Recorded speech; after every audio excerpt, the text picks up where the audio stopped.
तो action item 4 से start करने वाले हैं आज। एक्शन आइटम 4 क्या है? जैसे 1 2 3 में हम लोग क्या पढ़े, हजार्ड को कैसे फाइंड आउट करते हैं, कैसे हजार्ड को निकालते हैं, कैसे हजार्ड को हम लोग प्रोसेस देखते हैं। उसके अब इसके बाद हम लोग आते हैं इंस्पेक्शन के बारे में पढ़े लास्ट टाइम में, हजार्ड को कैसे इंस्पेक्शन किया जाता है, कैसे वर्क साइट में इंस्पेक्शन करना है, कहाँ से हमको हजार्ड मिलेगा। अब इसके बाद जो आइटम हम लोग पढ़ने वाले, जो हमारा एक्शन नंबर 4, जो हमारा क्या है, चौथा हमारा स्टेप जो होता है, ये पूरा प्लानिंग स्टेज हम लोग पढ़ रहे हैं अभी। प्लानिंग स्टेज हमारा चल रहा है। इसमें एक्शन नंबर 4 में आता है conduct incident investigation. Incident investigation, investigation मतलब क्या होता है? आप देखो कहीं भी किसी किस्म का क्राइम होता है तो उसके बाद क्या होता है, वहां पे इन्वेस्टिगेशन होता है। कंपनी के अंदर में किसी किस्म का एक्सीडेंट हो जाता है तो एक्सीडेंट को क्या करते हैं, होने के बाद इमीडिएट इन्वेस्टिगेशन शुरू करते हैं। इन्वेस्टिगेशन करने से क्या पता चलता है कि क्या वजह था एक्सीडेंट होने का, वो मालूम होता है। किसके वजह से, किसकी गलती की वजह से एक्सीडेंट हुआ, और जो है ना, हमको किसकी, कौन इसके पीछे जिम्मेदार है, ये फाइंड करना रहता है। क्यों? क्योंकि अगर एक्सीडेंट अगर हमारे कंपनी के अंदर होता है और हम उसको इन्वेस्टिगेट नहीं करेंगे तो ये एक्सीडेंट क्या होगा, बार बार होगा। जब बार बार एक्सीडेंट होगा तो बार बार क्या होगा, कंपनी का लॉस होगा, आदमी को चोट लगेगा। और हम लोग पढ़े थे कि जो है ना, यूनिट 1 में पढ़े थे कि जब भी कंपनी के अंदर एक्सीडेंट होता है तो कंपनी को बहुत लॉस होता है। क्या लॉस होता है? जैसे हम लोग पढ़े थे, डायरेक्ट कॉस्ट में पढ़े थे कि कंपनी को जो वर्कर को चोट घाट लगा है, जिसका एक्सीडेंट हुआ है, उसका हॉस्पिटलाइजेशन कॉस्ट देना पड़ता है, उसका ट्रीटमेंट को कॉस्ट देना पड़ता है, डॉक्टरों का फीस पे करना पड़ता है। ठीक है। इस तरीके सारा चीज क्या होता है। तो हम जब जो है ना क्या करते हैं, इंसिडेंट को क्या करते हैं, इन्वेस्टिगेट करते हैं। एक होता है एक्सीडेंट, एक होता है इंसिडेंट। एक्सीडेंट को भी इन्वेस्टिगेट करते हैं और इंसिडेंट को भी इन्वेस्टिगेट करते हैं।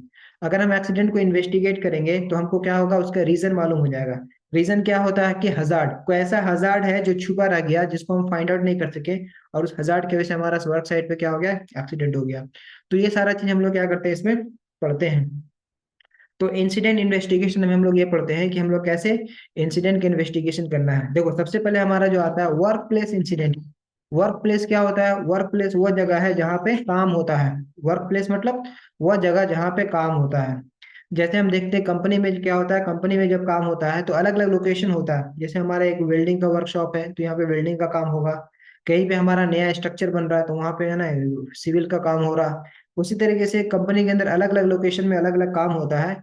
तो जहाँ पे काम हो रहा है वहाँ पे हमको जाके चेक करना है। वहां से मालूम चलता है जैसे क्या, वहाँ पे क्या क्या इंसिडेंट हो रहा है। जैसे कहीं पे किसी का इंजरीज हुआ, अगर किसी को चोट लगा है, ठीक है, किसी को बीमारी हुआ, इलनेस हुआ है, नियर मिस हुआ है, और the report of other concern. जब ये सारा चीज हमारा रिपोर्ट होता है, कंपनी में क्या इन्वेस्टिगेट कब करेंगे, जब कुछ होगा तब तो इन्वेस्टिगेट करते हैं। इंसिडेंट होने के बाद हम उसका इन्वेस्टिगेट करते हैं।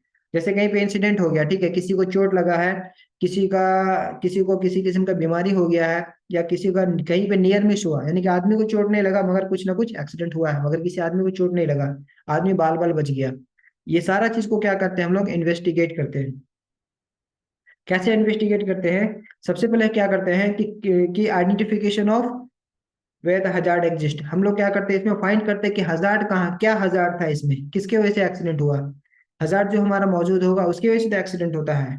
ठीक है। तो investigation, the purpose of an investigation must always be identify the root cause of incident और concern in order to prevent the future occurrence.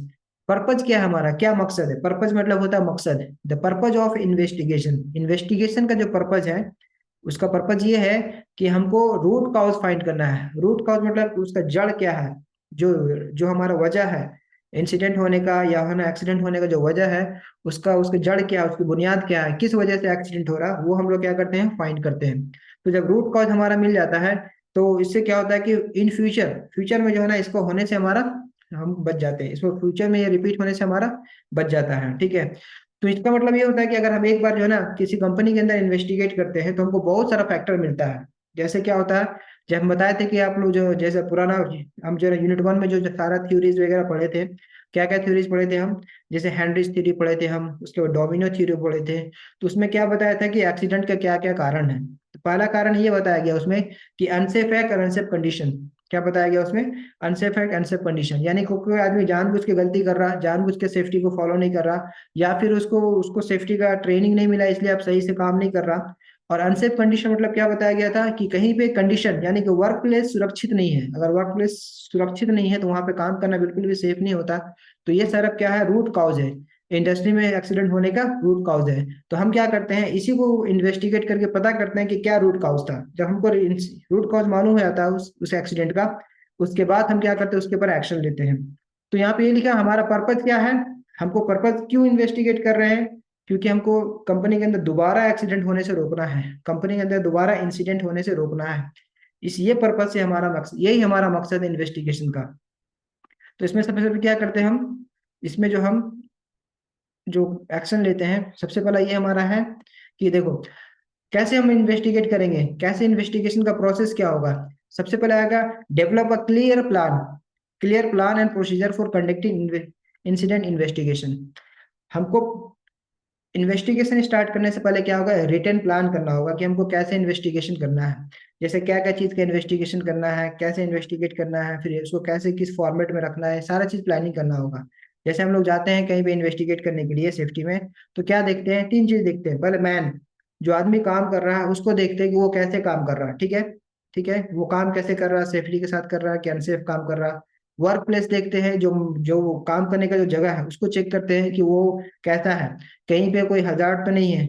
जो आदमी को देखे, वर्क प्लेस को चेक किए। उसके बाद हमारा चेक करना रहता है कि जो है ना प्रोसेस, किस प्रोसेस को फॉलो कर रहा। जैसे हम जानते हैं कि एक आदमी वेल्डिंग का काम कर रहा, और जो वेल्डिंग का जो प्रोसेस है, जो स्टैंडर्ड प्रोसेस है, स्टैंडर्ड प्रोसेस को फॉलो नहीं कर रहा, बल्कि अपनी मर्जी से कर रहा हो, यानी कि कुछ गलत काम कर रहा है, तो इसमें क्या होगा, इसमें हजार्ड हो जाए, हजार्ड छिपा होगा, एक्सीडेंट हो जाएगा। प्रोसेस देखने के बाद हम लोग देखते हैं कि जो टूल्स वगैरह है, जो टूल्स यूज कर रहा वो डैमेज तो नहीं है।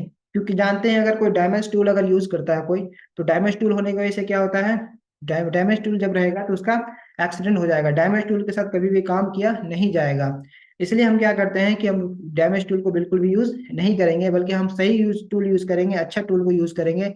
ये हमारा क्या होता है, ये हमारा जो है ना इन्वेस्टिगेशन का आउटकम होता है, ये हमारा रिजल्ट नजर आता है कि हम देखते हैं कि यहाँ पे डैमेज टूल था, इसकी वजह से एक्सीडेंट हो गया। तो ये सारा इन्वेस्टिगेशन में हमको देखना रहता है।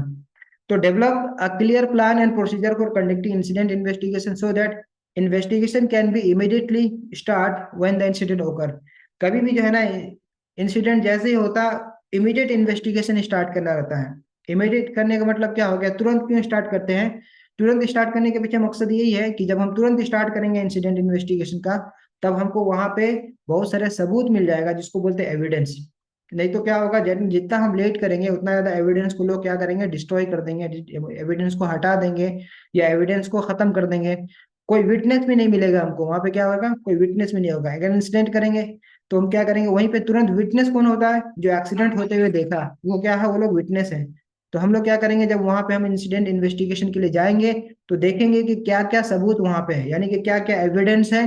वो सारा एविडेंस को जमा करेंगे, कौन कौन विटनेस है जिसने देखा एक्सीडेंट को होते हुए, उसका स्टेटमेंट रिकॉर्ड करेंगे।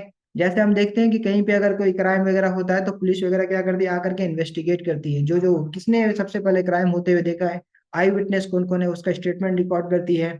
ठीक है, उसके अलावा क्या देखती है कि ज्यादा ज्यादा सबूत खोजने की कोशिश करती है कि एविडेंस क्या क्या है वहां पे।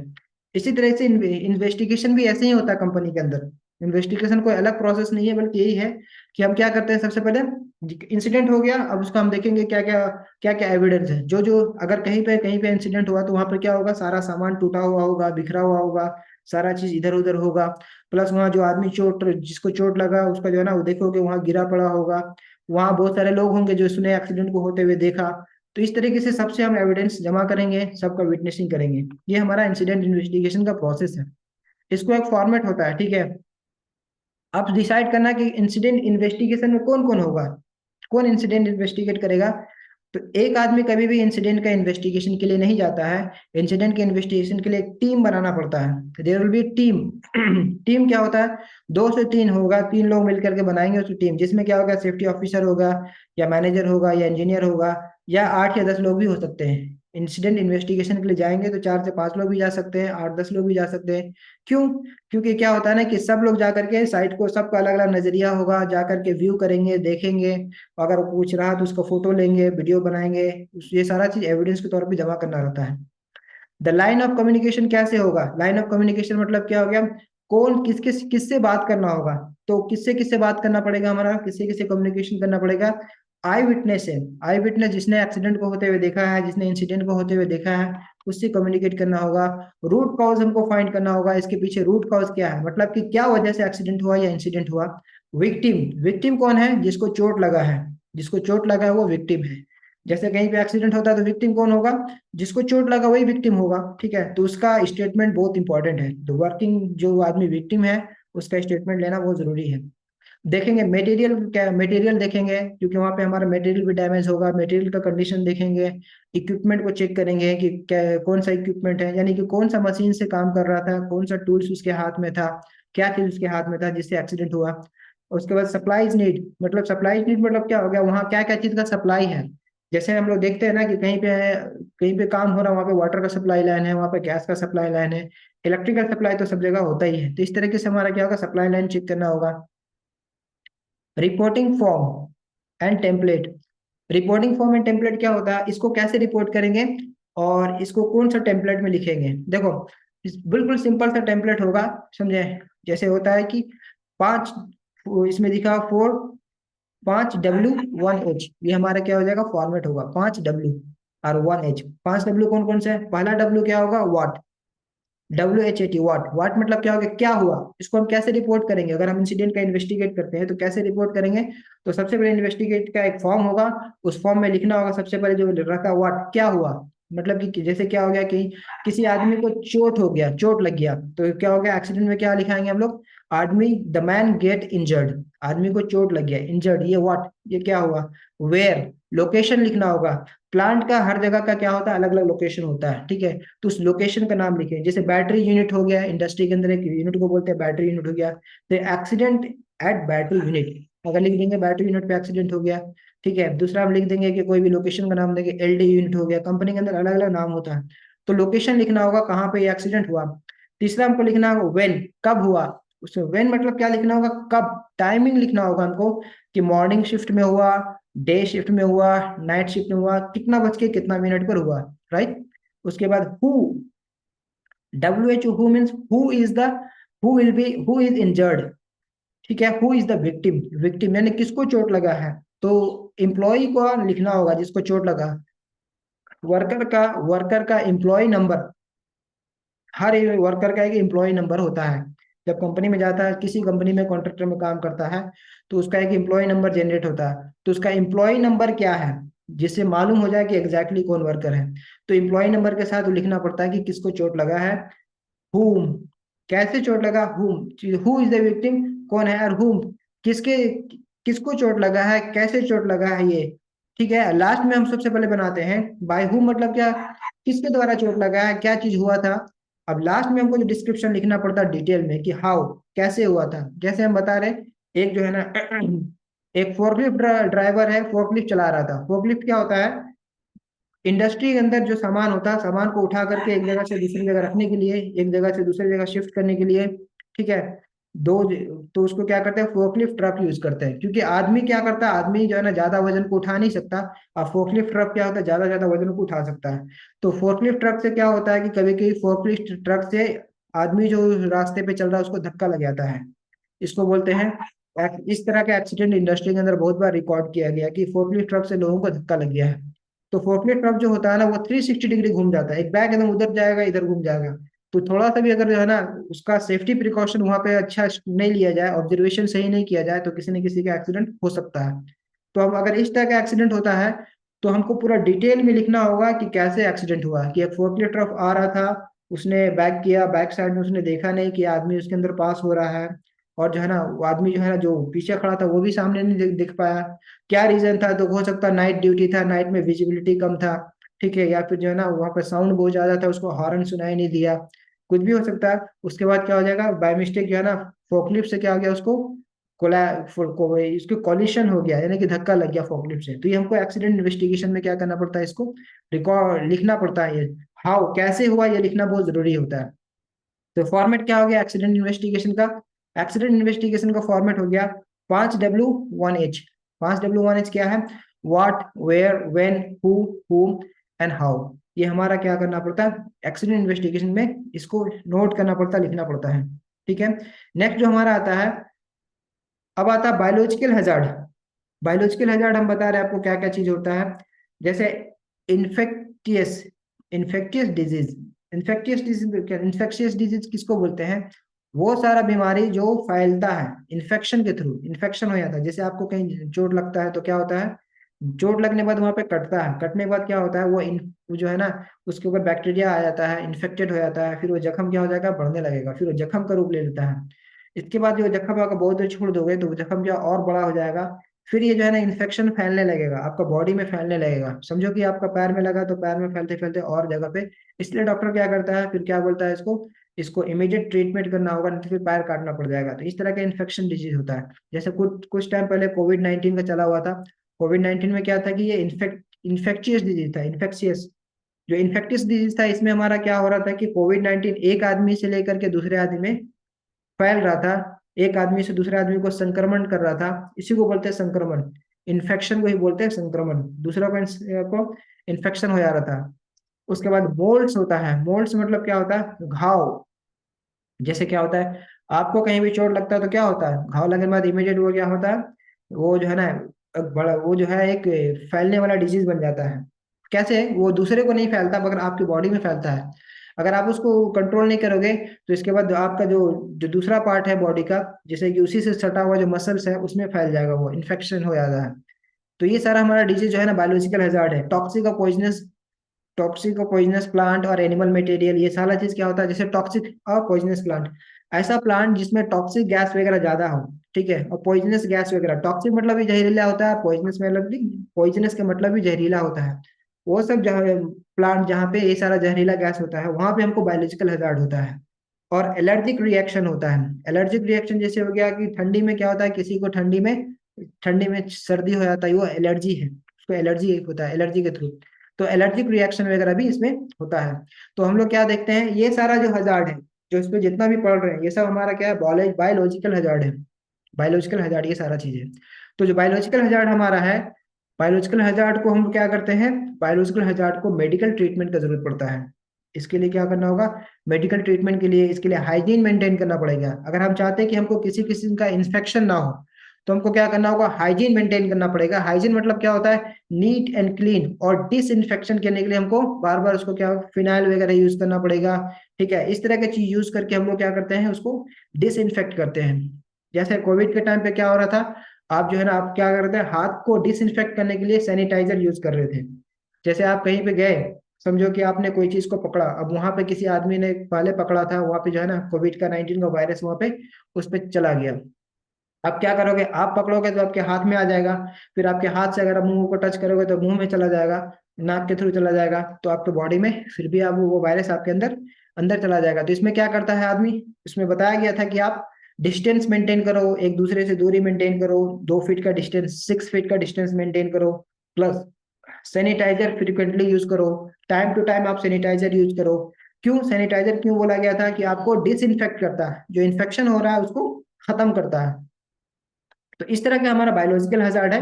जो बायोलॉजिकल इंडस्ट्री इंडस्ट्री के अंदर बायोलॉजिकल हैजार्ड होता है, जिसको कंट्रोल करना हमारा, हम कंट्रोल करते हैं। तो इसके लिए भी प्लानिंग करना पड़ता है हमको। ओकुपेशनल अस्थमा होता है। ओकुपेशनल अस्थमा क्या होता है, देखो कंपनी के अंदर काम करोगे तो वहाँ बहुत तरह का हैजार्ड होता है। जैसे वो एक एक जनरल हैजार्ड होता है कि डस्टी होता है, क्या होता है, वहाँ धूल वगैरह होता है, इन्वायरमेंट में धूल वगैरह होता है, क्योंकि कहीं पे कन्वेयर बेल्ट चल रहा है, कहीं भी एक्सकवेशन का काम हो रहा है, कहीं पे ये काम हो रहा है, वो काम, एक साथ ढेर सारा काम होता है वहाँ पे। तो साउंड बहुत ज्यादा होता है, साउंड बहुत ज्यादा होता है, आपको लगेगा हमेशा कुछ ना कुछ चल रहा है, उसका साउंड चलते रहता है। दूसरा बात क्या होता है कि आपका जो इन्वायरमेंट होला वो पॉल्यूटेड होता है। इसके वजह से जब कोई आदमी लगातार धूल धूल में रहता है, धूल अगर उसके सांस के थ्रू अंदर जाते रहता है तो उसको एक बीमारी होता है, उसको बोलते हैं अस्थमा, जिसको हम लोग हिंदी में बोलते हैं दमा। दमा दमा की बीमारी में क्या होता है कि आदमी को सांस लेने में ट्रबल होने लगता है, सांस लेने में ट्रबल होता है। फिर वो जो है ना, वो क्या बोलते हैं, इनहेलर वगैरह लेता है, आप देखे होंगे बूढ़ा लोग जो लेता है इनहेलर हिलर, वो क्या है, अस्थमा का दवा है वो। तो अस्थमा क्या है, कॉमन बीमारी है, कॉमन डिजीज है, जो हो जाता है लोगों को बुढ़ापे के साथ, जिसमें सांस का ट्रबल हो जाता है, सांस फूलने लगता है, ज्यादा दूर चल नहीं पाएंगे, सीढ़ी पे चढ़ नहीं पाएंगे, बूढ़े लोग जो हैवी वेटेड है उनको और जल्दी हो जाता है।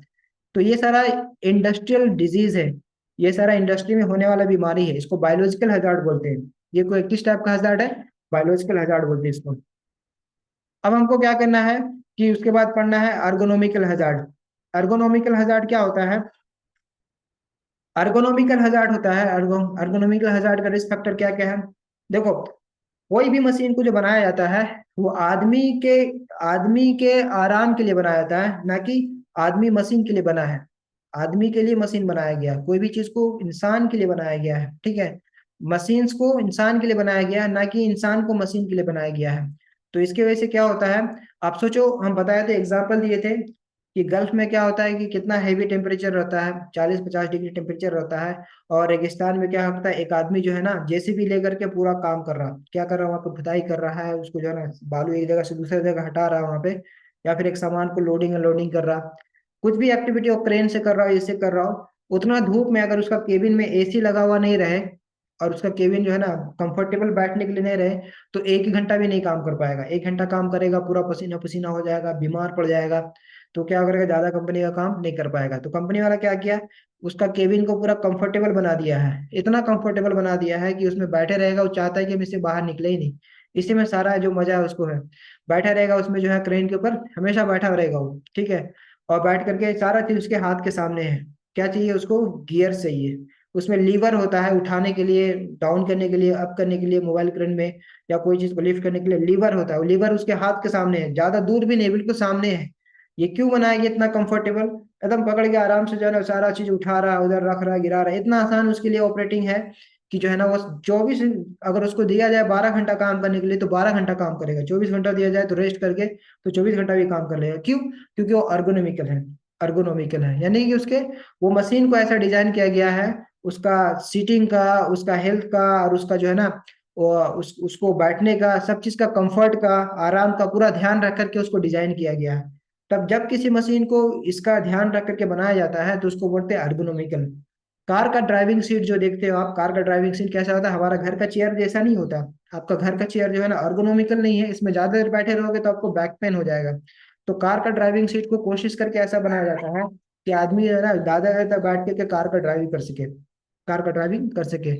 इसी तरीके से क्या होता है, सारा चीज को बनाया गया है ऐसे कि आदमी को सूट करे, यानी कि आदमी के लिए सूटेबल हो, ठीक है। जैसे हो गया यहाँ पे दिखाया गया है, अर्गोनोमिकल फैक्टर क्या क्या है, work activity that require heavy lifting. Heavy lifting, वह काम जिसमें जो है ना ज्यादा ज्यादा ज्यादा वजन उठाने की जरूरत है, यानी कि ज्यादा ज्यादा वजनी सामान उठाने का काम होता है, बहुत सारा काम जो ज्यादा वजनी सामान उठाने का होता है। Work above the shoulder height, अगर कोई चीज को हमको शोल्डर के हाइट के ऊपर उठाना है। रिपीटेटिव मोशन, जो इसी चीज को अगर बार बार करना है, रिपीटेटिव मतलब क्या होता है, बार बार करना है। टास्क विथ सिग्निफिकेंट वाइब्रेशन, या ऐसा काम जो है ना जिसमें हमारा वाइब्रेशन वगैरह होता है, ये सारा चीज को क्या करना पड़ता है, जितने भी इस तरह के एक्टिविटीज है इसको आदमी के लिए सुटेबल बनाना पड़ता है, ठीक है। नहीं तो आदमी ज्यादा देर तक काम नहीं कर सकता है। दूसरा आता है पहला कि conduct the quantitative exposure assessment. Conduct quantitative exposure assessment क्या होता है, इसमें ये बात पढ़ते हैं हम लोग कि जो हमारा, उसके साथ जो हम जो काम करेंगे, जो भी हमारा चीज के साथ काम करेंगे, ठीक है, उसमें क्या करना होगा, हमको देखना होगा कि कितना देर तक हम काम करना है, कितना देर तक हम उसमें काम करते हैं। देखो, when possible using air sample और direct reading instrument, conduct the quantitative exposure assessment.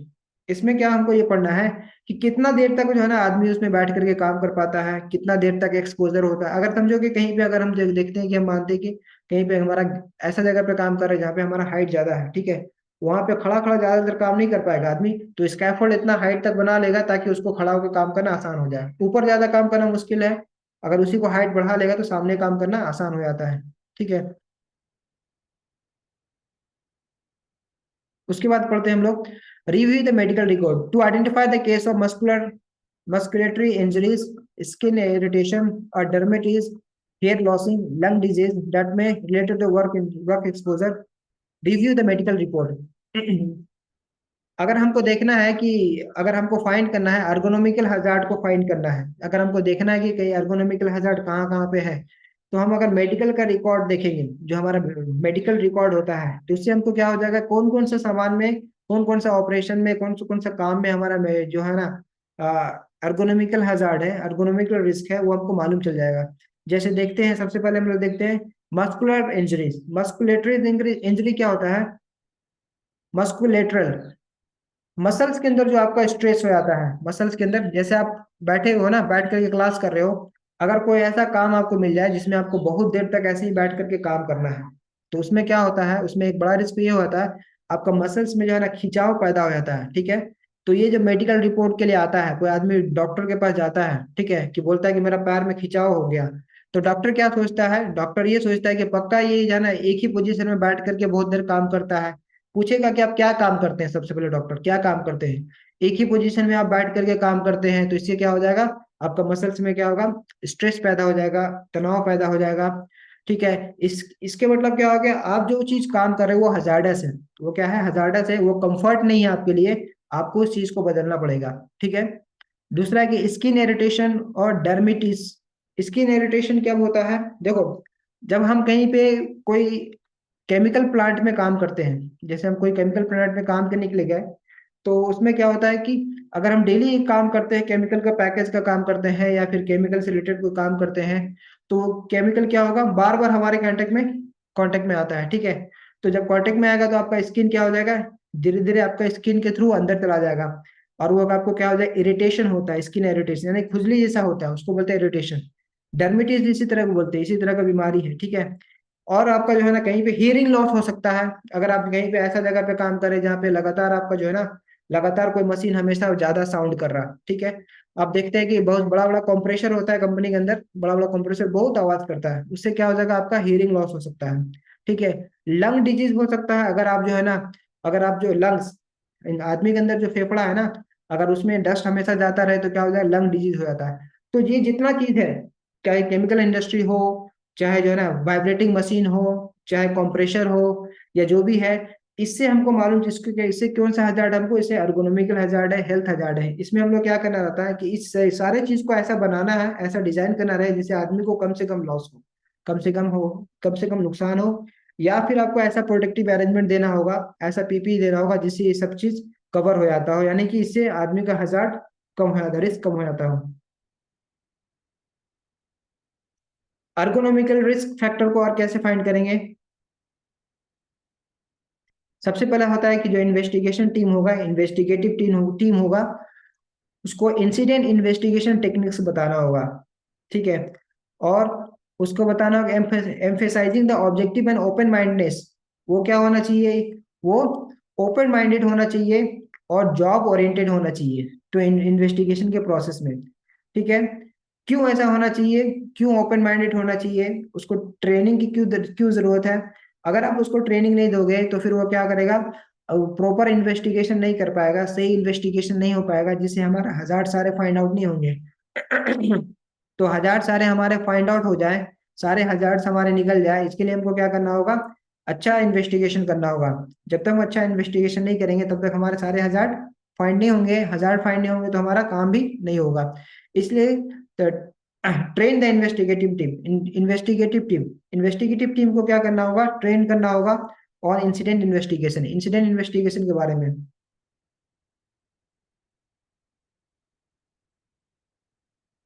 एक मिनट रुको।